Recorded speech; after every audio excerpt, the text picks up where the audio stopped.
That was a test to see how long you could be quiet.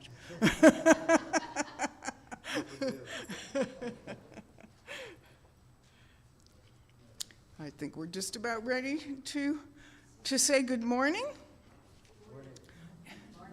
And I wish I could say Happy Hanukkah with more enthusiasm. Welcome to the Treasure Coast Unitarian Universalist Congregation here in Stuart, Florida. Today is December 10th, 2023.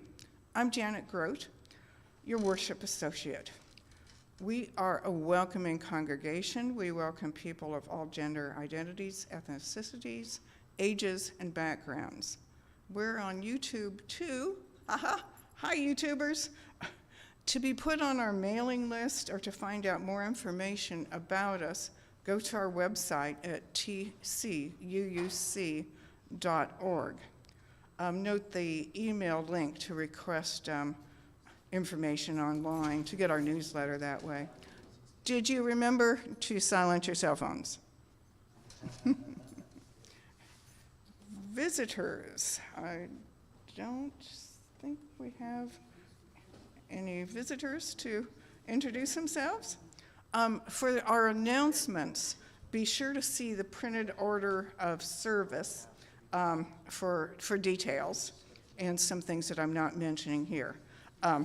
First of all, our bake sale next week. Oh boy. Bring something, buy something, see Pat Tosney, she's here somewhere, there she is.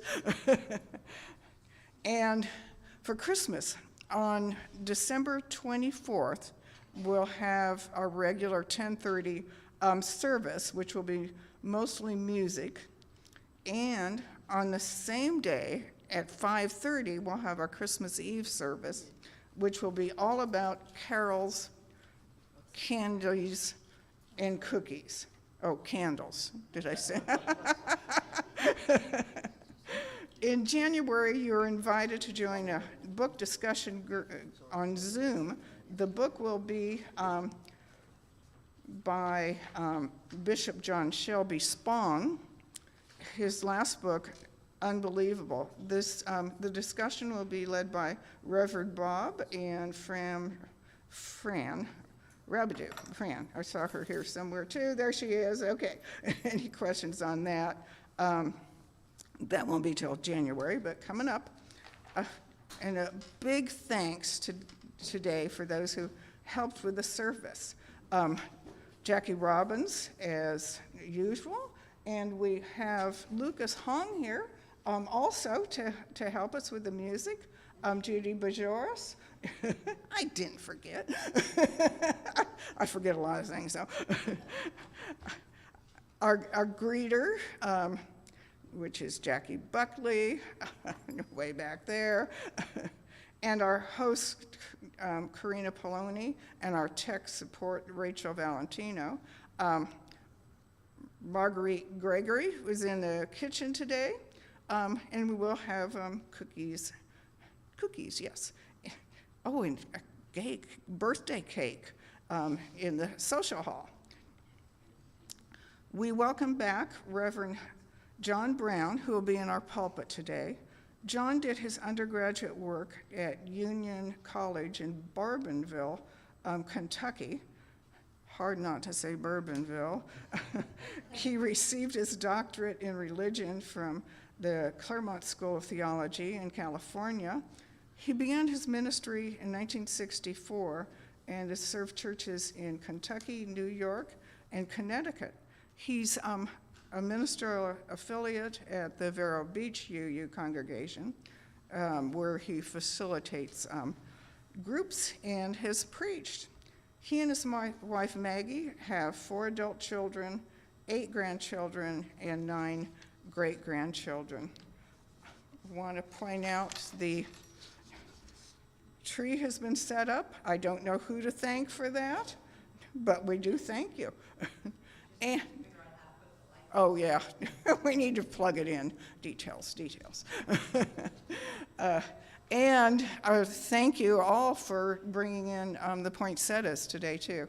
We're getting ourselves in the season. Here is our prelude.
Oh, wow. Thank you so much. Thank you, This is, Lucas, Jackie, Lucas, and and I was Judy, too. improvising on that, by the way. I'm Since there were sorry. 2 pages missing of the 5, but I thought we did pretty well. It's kind of a jazz version of the Bach Gounod Ave Maria. Thank you so much, Lucas. Did everyone hear that since I spoke? This was Lucas Wang, a very talented young star of the future. And I was missing 2 pages of the 5 pages, so I did a little jazz improvisation there, which I don't think Gounod or Bach would have minded. I probably freaked Lucas out a little, but it is what it is, and it was what it was, and it still felt like fine music to me. Yes. we do thank you. Now we'll have our chalice lighting.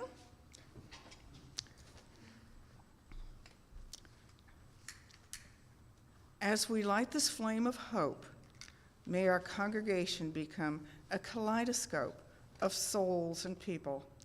In the presence of this flame, in me, in you, in us, it is an invitation to sit at the table. May we tend our soul fire through these challenging and trying times to open hearts and minds of all who enter our doors. And our opening words are by Gretchen Haley, somewhat modified. There is nothing you need to bring with you to be welcome here.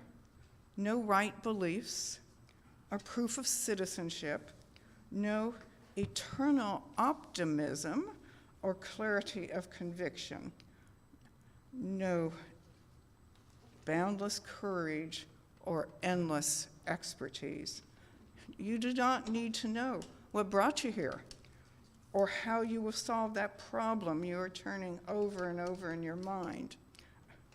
You do not need to be perfect or even halfway perfect to belong to this circle where grace meets us, where we are, where love resides in each of us, yet is somehow more than all, where life still pulses and rages and heals and transforms, creating us and this day renewed once again. Come, let us worship together.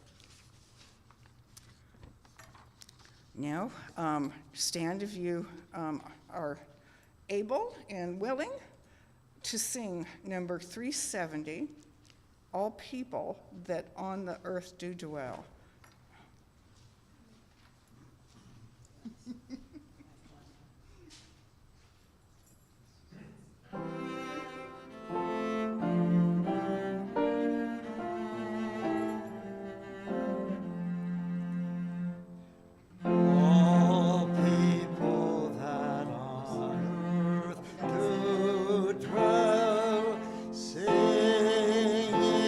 Aloud with cheer.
Now it's time for our affirmation.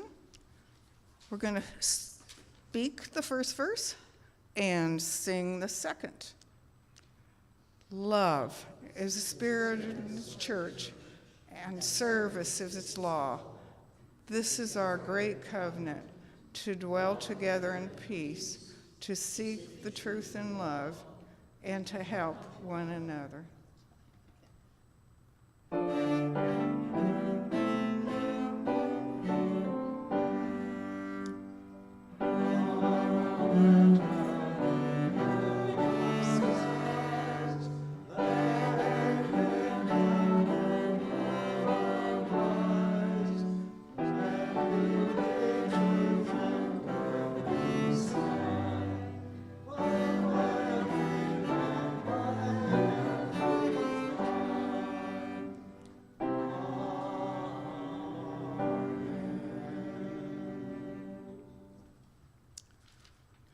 We're coming up on our time for joys and sorrows. We have a river of life symbolically there with a silk, and we have stones rolling down that river. First, I would like to mention that Ann Nazawa has passed on her 94th birthday. I had to laugh a little bit because we know what a strong will Anne had, and she made it. Please step up to the microphone to speak, to tell us your first name first, and let's see, Cindy, can you move the stones if people are not moving them on their own? And that first one was indeed for Anne.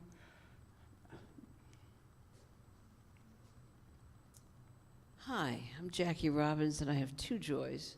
One is that I get to introduce to you more of the students that I feel are exceptionally gifted, and this is one of them. I've brought people in over the years, and keep your eye on this guy. Because from the first moment I heard him play, and he wasn't even playing piano, he was playing the oboe, which he will play for you another time, another month. I thought, oh my God, his musicianship is oozing. And so it's a joy for me to be able to work with these young people and bring them to you. And my other joy is that I met a woman as I was leaving this morning who had lost her father. And she was, her mom was German and her father was Japanese, so it was a World War II special. And she has been sort of isolated. And I stopped to say, hello, how are you doing, and how's your dad? And she said, he passed, and it was last April. But people like that keep things to themselves, and I wanted to just share with her and with you that grief is really a welcome emotion, and you need to go to the grief in order to get through it. And I reminded her of that, and she just kept nodding her head, saying, yeah, because it's overwhelming, but it takes you, but then you come back. And I just want to remind everybody of that because I've gone through it numerous times. So that's it. Thanks.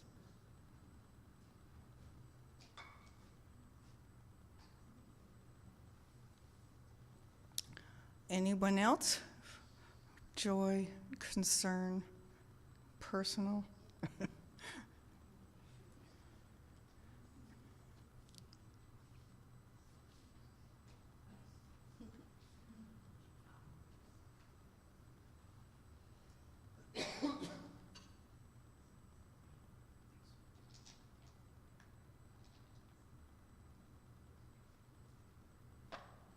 Yes, good morning. I'm Judith, and I'm going to give another stone for Ann Nazawa, who was an incredibly close friend. Last time we saw her, Tricia, my sister, Debbie Harris, and I went out to Indiantown when she was here to sort through Yashi's belongings. It was only a couple of weeks ago. She was in very good shape then, and wonderful spirit. I will miss her terribly. And the second stone is wishing Bill Falk a very speedy recovery. I understand he is home and he is recovering. So we look forward to seeing you again, Bill, when you're back.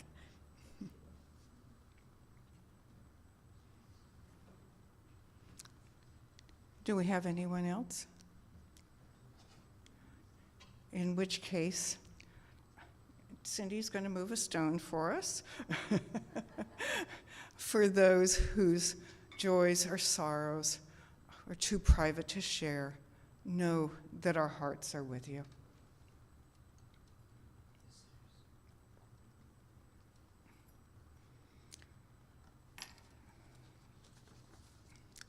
Now, here's Reverend John. Thanks, Johnny.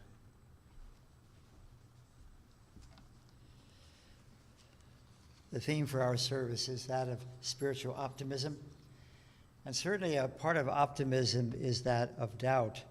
That has traveled with me as well, as I'm sure it has yourself as well. I must tell you, though, that roller coasters are not my cup of tea. I can see some of you agreeing with me as you nod your heads. A number of years ago, our family took the log ride at Disney World. And I remember that there was a lot of hesitation and concern about even getting into this little vehicle, but we did, and we started to get in it, and there was certainly fear and trepidation being felt as we were going up this electronic mountain. And as I was climbing higher and higher, a tremendous amount of doubt started to enter. You know, what's on the other side? What's going to actually happen when I get over that part way at the top? And will I make it? Will I be able to talk about this trip afterwards? Well, I did make it to the other side. I'm here to testify that that ride is okay. And I was able to do hill after hill. And life is sometimes like that, isn't it? We don't know really what's at the end of the climb we take. We go higher and higher, and our thoughts go various channels, and monkey chatter starts to take place, which creates a lot of emotional reactions. What will happen on the other side? Will I be safe? Will others be safe when I'm on the other side of this particular journey that I'm experiencing in life? Let us be aware that doubt, which we will read about in our responsive reading in a few moments, is not all that bad, you'll find out. In fact, the reading starts off with, cherish your doubts. Cherish your doubts? That's what it says. Now, that is a different way to frame this concept. It certainly is much more positive. It's much more encouraging. And it goes on to say, for doubt is the attendant of truth and the key to knowledge. It is the servant of discovery. That's what doubt is. I've always been taught that doubt is a road to a stronger faith as far back as I can remember. And faith is central, especially when the world seems so dark, so dismal, and we feel, well, is there any light at the end of the tunnel? In fact, the author of our responsive reading said that doubt is the touchstone of truth. It is an acid which eats away all the false. And I like that image. It eats away the false. On the pulpit in my home, engraved with wood letters, are these words: ye shall know the truth, and the truth shall make you free. I must tell you that it provided, and still does to this day, a tremendous amount of optimism, encouragement, and inspiration. And I've always been taught that doubt is not a concept or a feeling to run away from, to escape, to avoid, but to lean into it, to try to understand it. When I was in high school, we had fast, medium, slow classes. And a vast majority of classes that I attended were the slow classes. And I remember one day, one of my guidance counselors said to me, John, why don't you go to trade school? I don't think college is for you. You're going to be burning the midnight oil to the wee hours of the morning. Why don't you just go to trade school?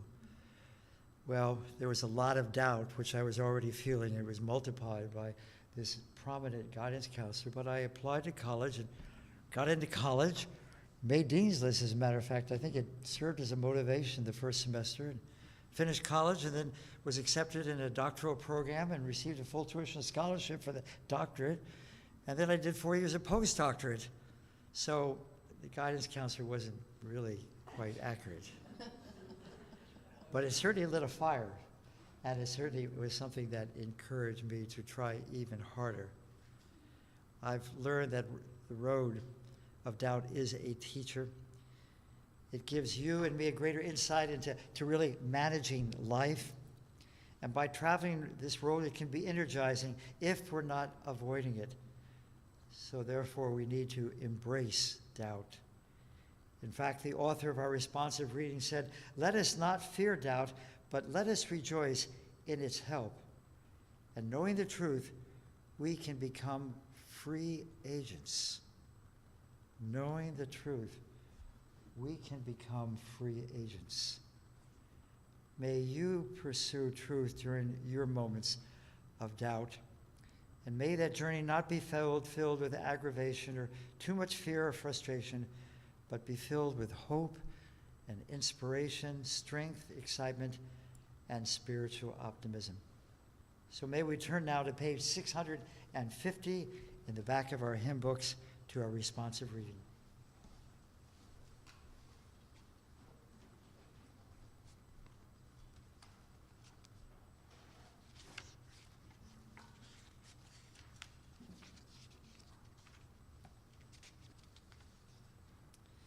Cherish your doubts, for doubt is the attendant of truth. Doubt is the key.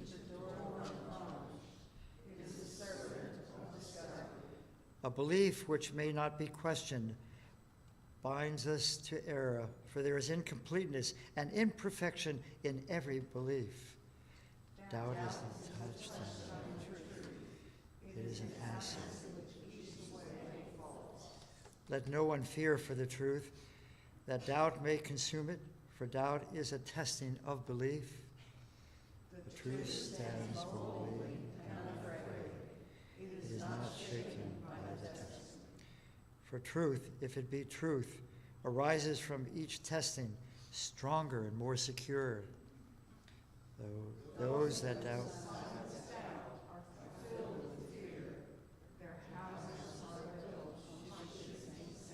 but those who fear not doubt and know its use are founded on rock.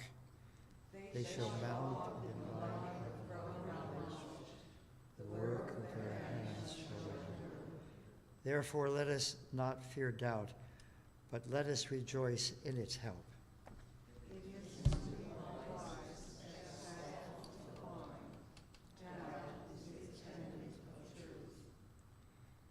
May we quiet our minds and our hearts as we enter into this period of silence, followed by the singing of Spirit of Life.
stirrings of compassion blow in the wind, rise in the sea, move in the hand, giving life the shape of justice. Roots hold me close, wings set me free. Spirit of life, come to me, come to me.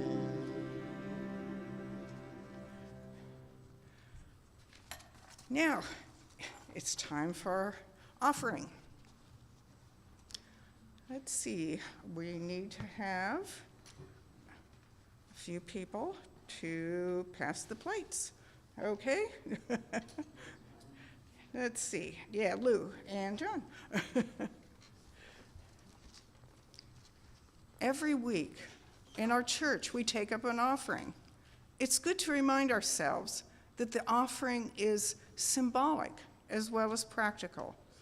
We know that is through our pledges that we build our budget and fund our programs and our ministry.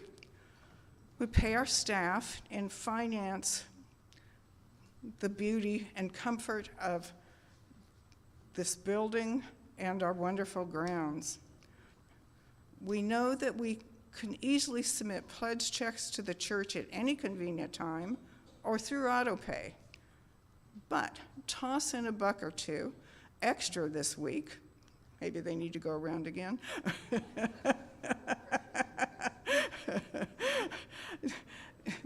When we pass that plate, it's an expression of thanks for the blessings of abundance to visibly bring in the harvest at this most cherished hour of our week. We thank you in music.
Wow, so many ups and downs that have been going in the lives of ourselves, our nation, and other nations as well.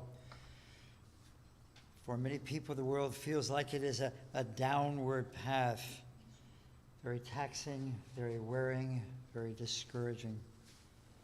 We look at the war in Ukraine.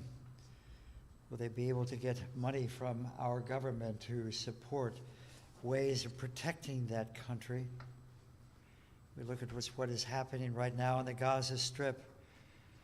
17,400 Palestinians have died have been killed, countless children, and Israel and Hamas are fighting terrible things Hamas has done to the Jews. And tension, we find tension already starting to build in the elections, and killings with people with these excessive amount of guns on our streets, senseless killings on our campuses, in our stores, on our streets.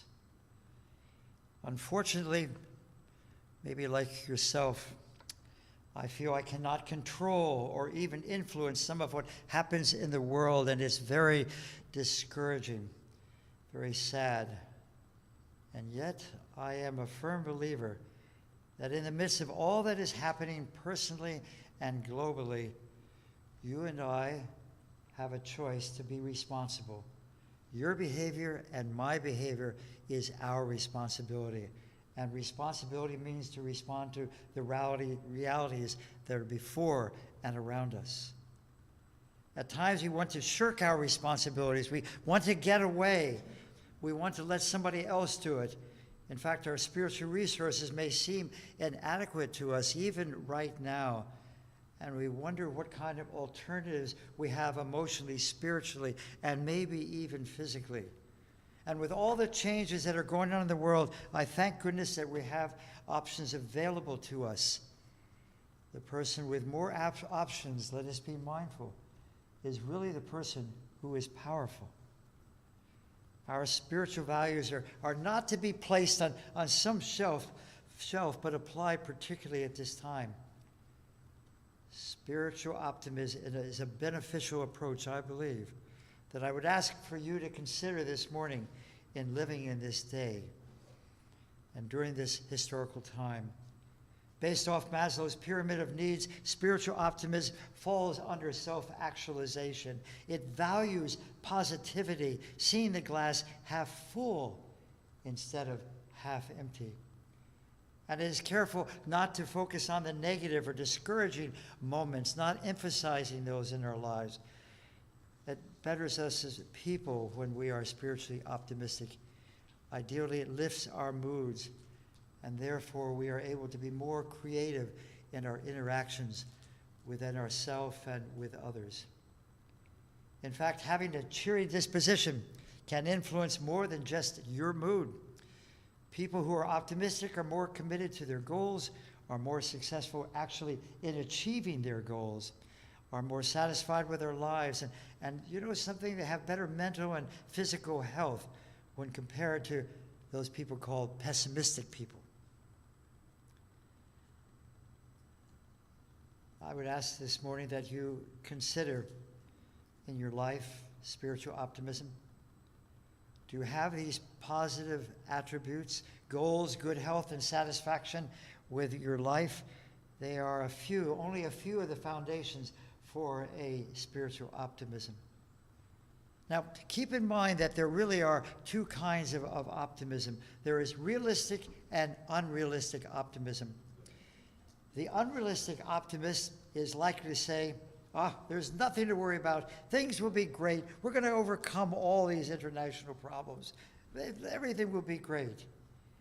Well, where a realistic optimistic would say, this problem can harm us, but if we take the right steps, we might find the right solutions. It's worth trying. Let's try it. If there's a solution to be found, we can find a positive one in most cases. However, we are not arrogant or all-knowing. We do have our limits as human beings. Realistic optimism is the ability to balance out the negative and positive things in life circumstances, and with people as well. It is the courage to explore opportunities really with the belief that the future will be better than the past, while others may be blocked by fear of risk, discouragement, and failure. I like realistic optimism because it requires us to look at the world from a wider, reality-based, and ideally a much more positive outlook. It encompasses feelings, thoughts, and is based on a spiritual foundation.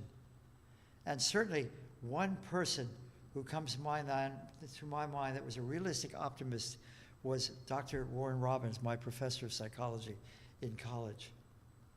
He was confident, he was sensitive, and he was caring as a spiritual person. He had a tremendous respect of all of us as students, and he was enthused about this subject.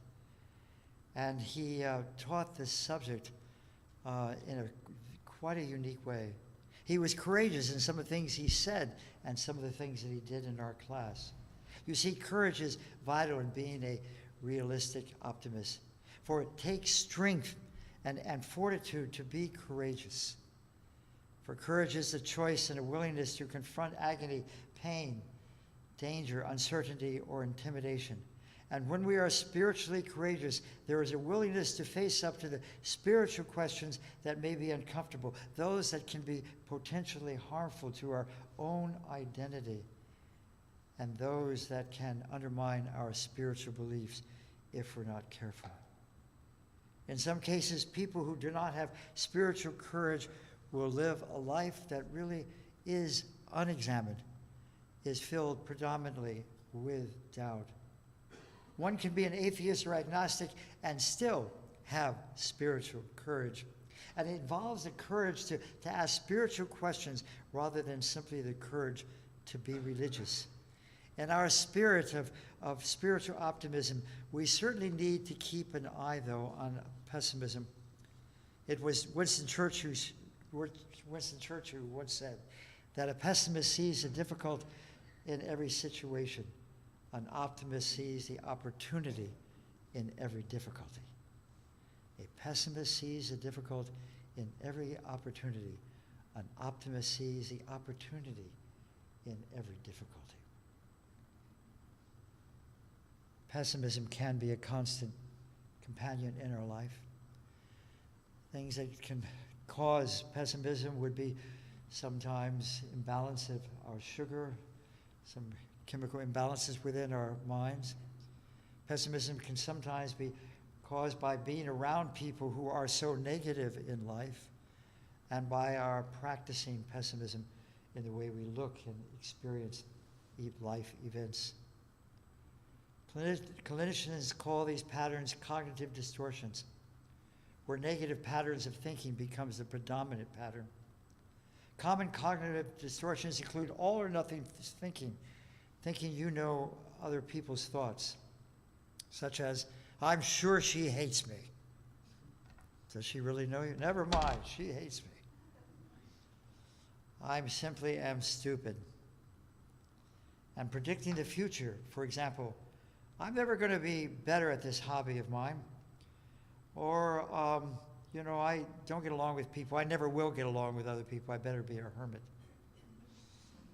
Pessimism is a mental attitude in which an indescribable outcome is anticipated from an actually given situation.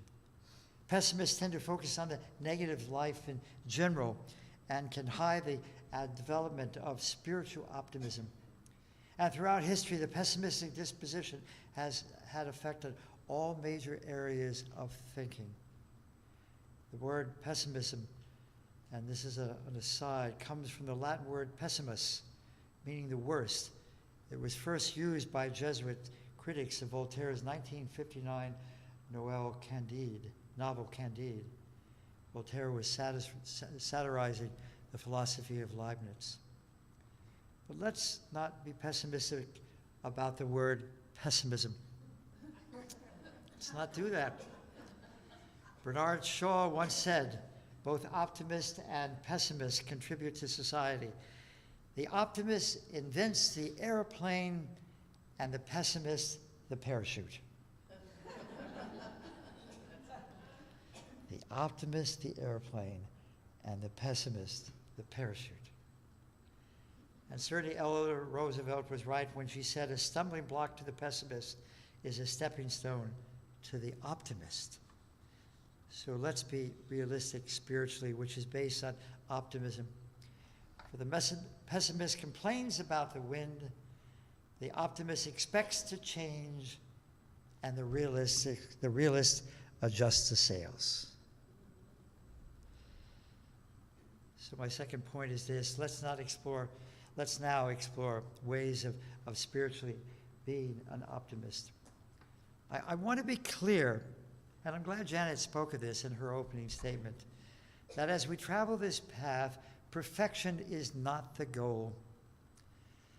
There will be times when we feel positive and are encouraged, but there will be moments when we feel like the pessimist. And there is no quick exit out of this gloom and doom mindset in our lives. It happens to all of us.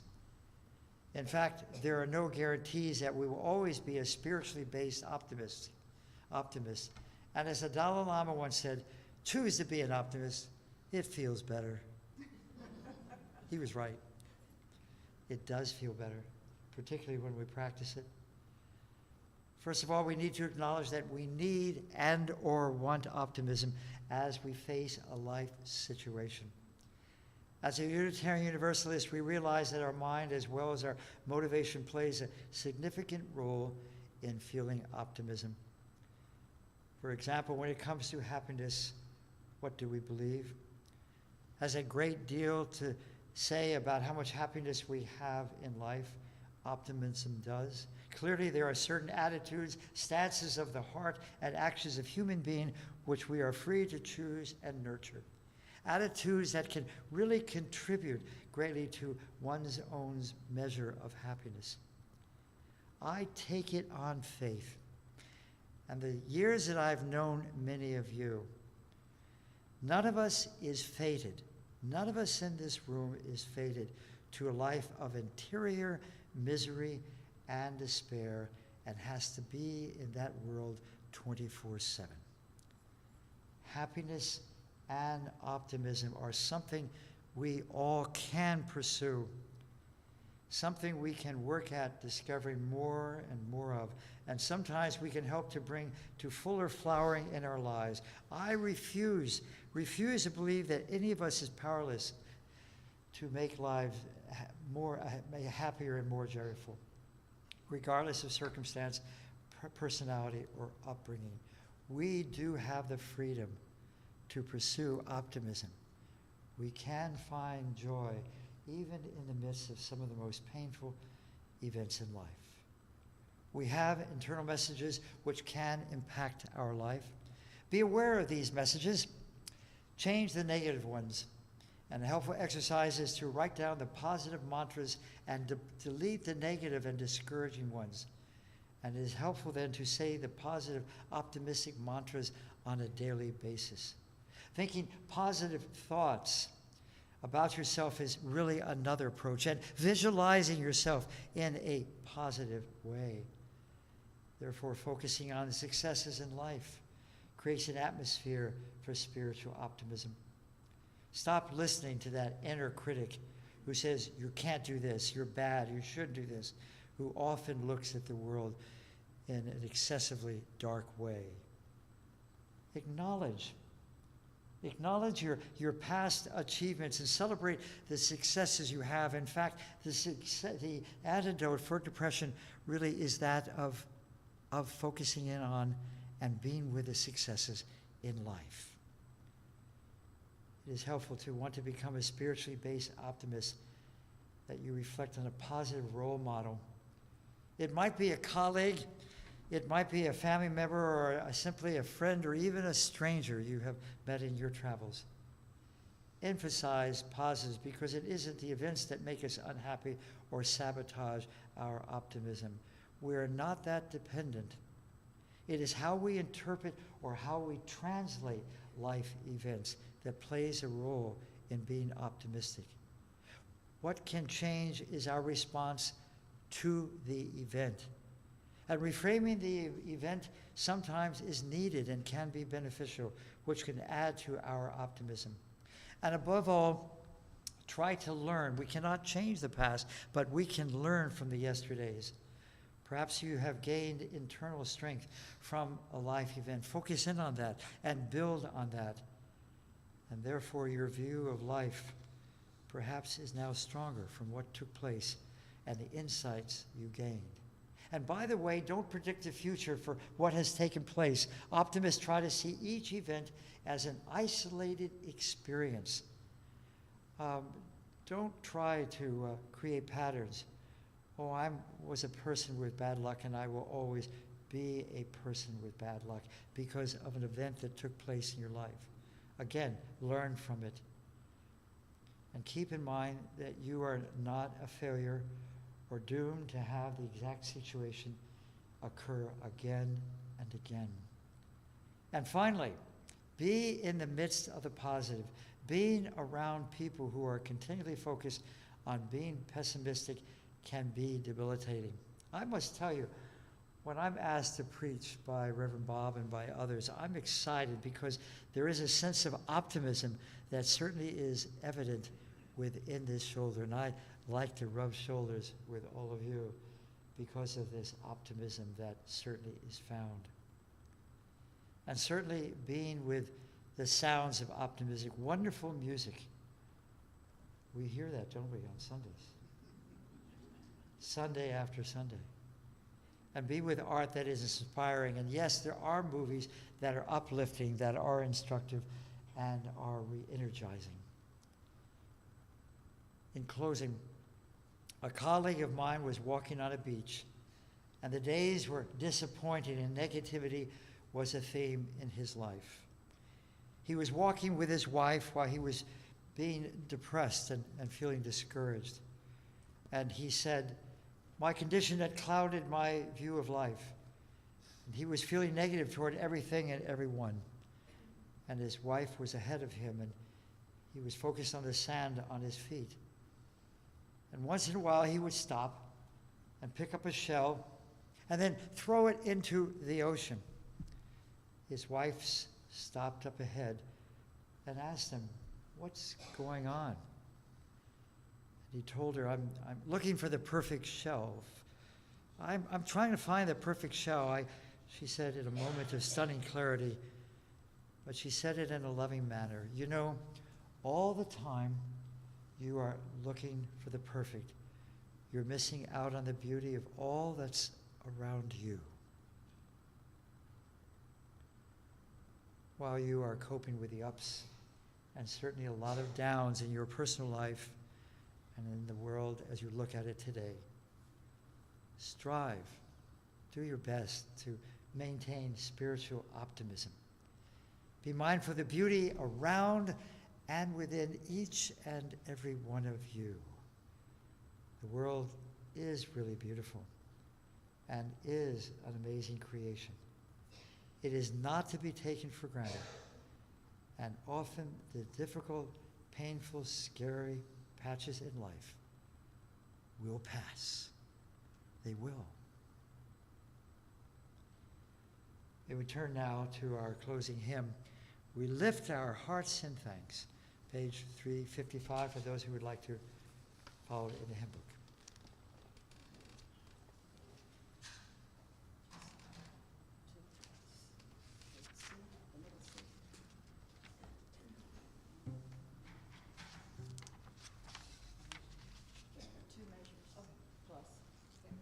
Please stand for those who are able.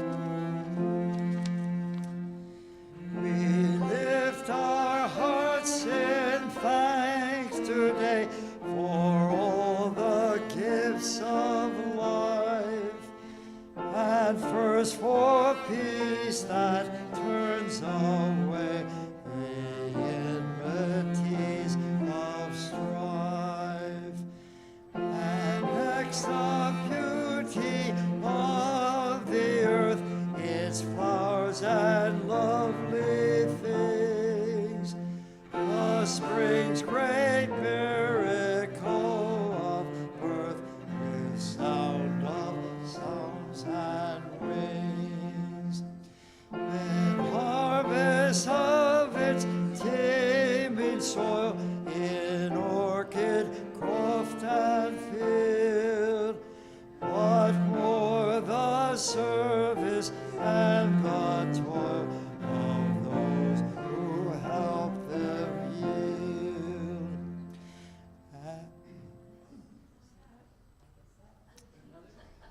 That's okay. Let's be seated. Let's be mindful of the coffee hour immediately following our time of celebration. Coffee hours in the fellowship hall, straight ahead. Be ours, a religion which, like sunshine, goes everywhere into the temple, all space, its shrine, the good heart, its creed, all truth, its ritual works of love, its profession of faith, divine living. Be ours a religion, which is like sunshine.